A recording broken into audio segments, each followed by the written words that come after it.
Hey,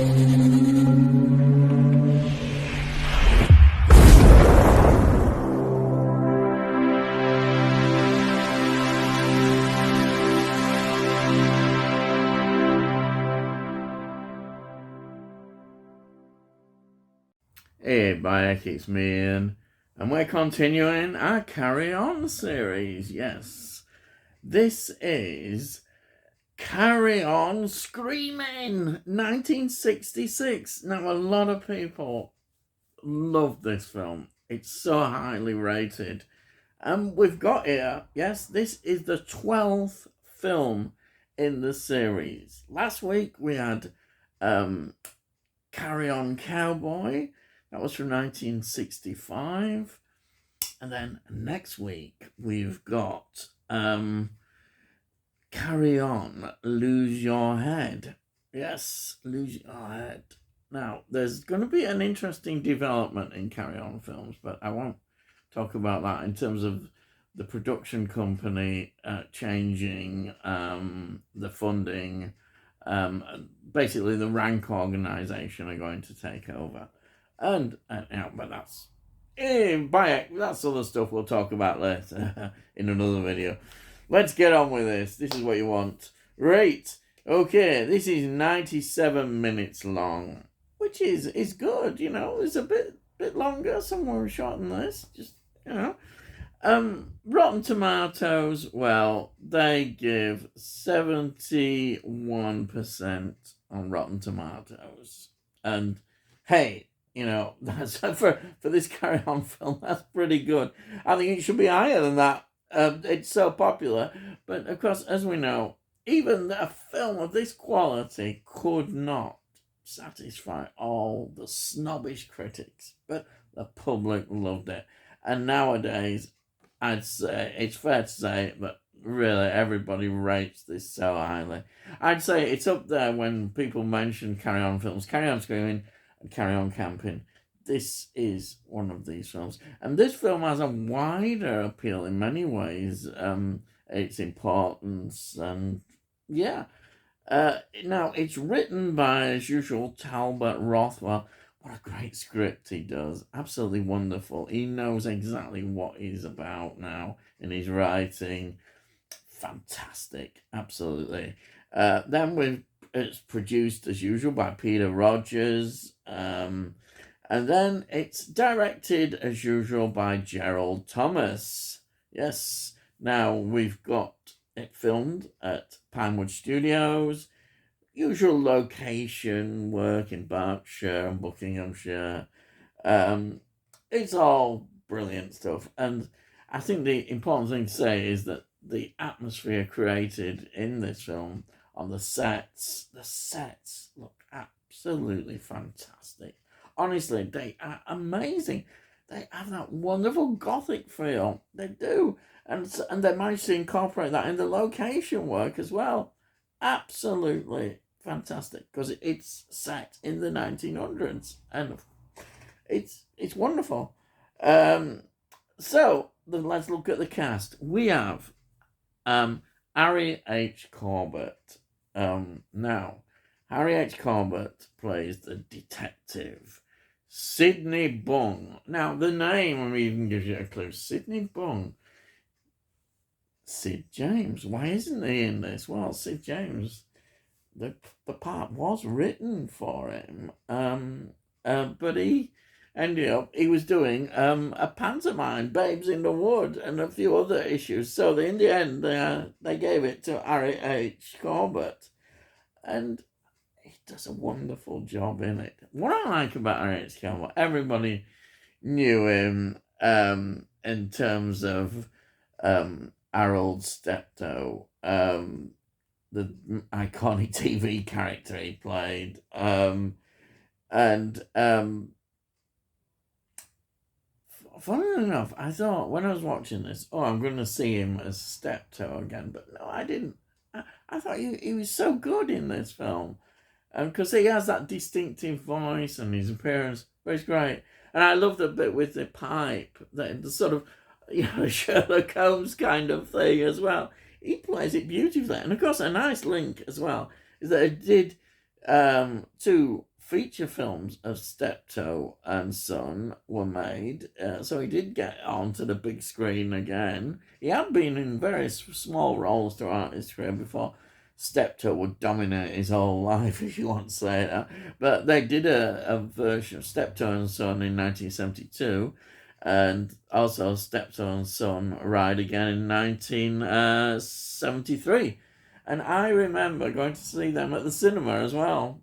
I wish I'd have been dad to take me to see this one in 1966, though maybe I wouldn't have quite gotten as much out of it then, but it would have been great. It would. I'd love to have seen it down on the cinema. Right. So that's the cat. Now let's get back to the sort of regulars. We've got Kenneth Williams. He plays Dr. Orlando Watt. And even the name Orlando Watt. The electric part. It's so funny. Yes, he's Kenneth Williams. He's Kenneth Williams. He's fantastic. Then we've got Jim Dale again. Now, he's really excelling as a regular. He plays Albert Potter. He's in it a lot as well now. They're giving him a lot more bigger role in the films.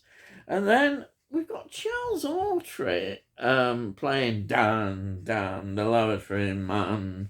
Yes, well, if you blink, you might miss him. He's in it about 5 minutes. Now, originally, that he wasn't going to play the role, but the Americans insisted that he do this, and so they put him in.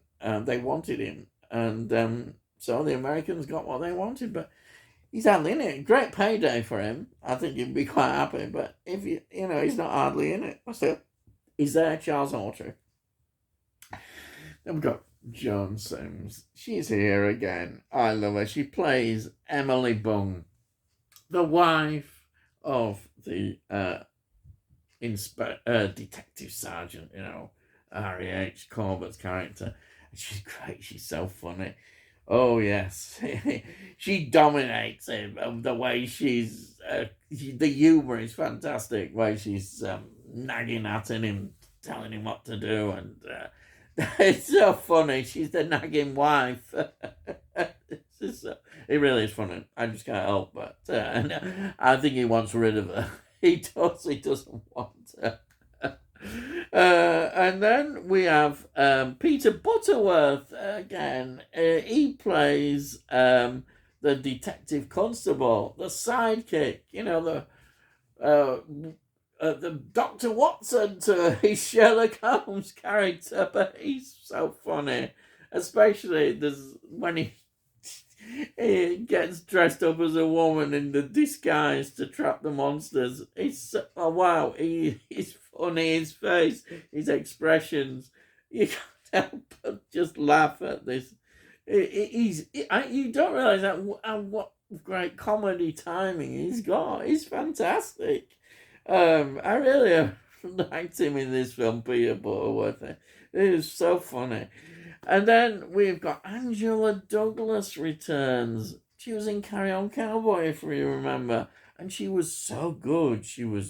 Wow, I really liked her in Carry On Cowboy. She's fantastic.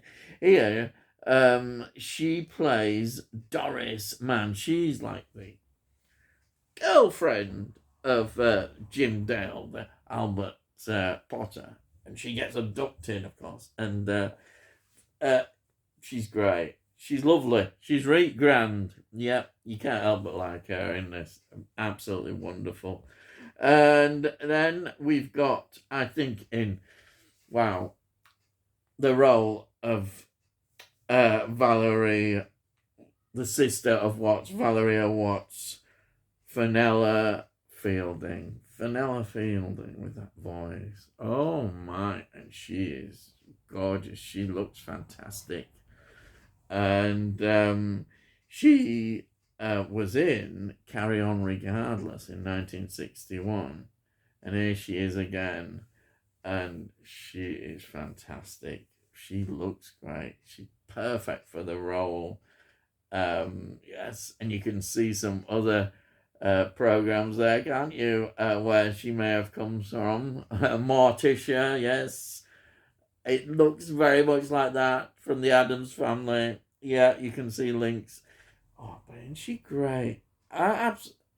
She's great, and the fun. It's funny as well. She's the timing and. She's great. I just think she's fantastic. And I think everybody else did. I think everybody else fell in love with her. I think they did. They just saw her and thought, wow, she is so good. She just makes you smile. Then we've got Bernard Breslow playing Socket. Now, who does he remind you of? Yes, he reminds you of Lurch from the Addams Family. He's brilliant. This tall figure. If you remember, he was in Carry On Cowboy. That's where he made his debut and carried on in lots of Carry On films. You know, he's in Carry On Camping from 1969, but he's in all these other ones right up to Carry On Behind from 1975. That's his last Carry On film. But there he is. What a tall, striking figure. So funny as well. And then we've got, he's back again. The Third Doctor himself, Jon Pertwee. Yes. Again, it's just a small role, but he's so funny again. I see him. His name is Dr. Fettle. He's in Good Fettle, as my dad would say. Hey, bye, Yankee. He's great. Jon Pertwee, what a great comic character actor he could be. Oh, yes. And these are just some of the... There's other cast members, they're very small, but these are the ones that just stand out to me. Fantastic. Like, for instance, a very quick appearance by Frank Thornton, who you always think of as Captain Peacock. Yes, I do, anyhow, in How You've Been Served. But these are very fleeting appearances, but I won't go to them. So, what is the story about? Well, we've got these two bumbling detectives, if you could say it like that, who are investigating the disappearance of these women. And of course, it all leads them to the house and the shenanigans going on in this big house in the woods. And of course, Jim Dale's character, Albert Potter, is trying to find his girlfriend who's been abducted. And that's how it all begins. And it's just one wonderful, wonderful ride watching it. You can't help but love it. Absolutely. It's got the Hammer stuff in it. As I say, it's got the Munsters, Addams Family. It's even got the House of Wax with the mannequin thing, making these mannequins that they're doing. The House of Wax was a 1953 thing. I'm going to say something which people might find sacrilege. This is as good as Young Frankenstein, I think. I know people, what? That great production, I still love Young Frankenstein, Mel Gibson's, not Mel Gibson, it could be, Mel Brooks. Mel Brooks's Young Frankenstein. Great film, absolutely fantastic, it really is. But I mean, I think this equals that. Yes, definitely. Yes, I know. That might be sacrilege to some people. But this film, people have so much love for it. They really do have such love for this film. And I can see why. It all works. And it's good. It's such a good film. It's enjoyable. And it's got the look, the cinematography, everything about it. And the jokes. There's so many lines that are just so funny. It's quotable. It's fantastic. You can't help but love this film. It's a must. It should be on a prescription. You know, write out a prescription. This film is the cure. Because there it is. It's a wonderful film. You just gotta love it. It's so funny. It's brilliantly filmed. I can't say anymore, can I? Although, as usual, we'll just say, look, here is the box set. Get the box set. It's on here. So that's film 12 on here. Yep. Brilliant. Get this. You've seen the box set. There it is. Well, that's it. This film, I hope you've enjoyed my review, and I hope, if you've not seen it, why not? Well, you've got to see it. You've got to watch this film. It is fantastic. If you're a new subscriber, fantastic. I hope you've enjoyed it. And if you haven't subscribed, please subscribe. Be a new subscriber. Enjoy the films or whatever I do. Well, you probably won't enjoy it as much. I don't know. But hopefully you'll enjoy my channel. Also, if you like this video, please give it a like. It costs no to help with algorithms and all that kind of stuff here. It does. And then, if you got any comments, please put those comments down. I love reading your comments. It's really grand, I'll tell you. It really is. Oh, this costs no, and I'll answer all your comments. Can't say better than that, can they? Yeah, they can't. So, well, all I've got to say is, I'll see thee again.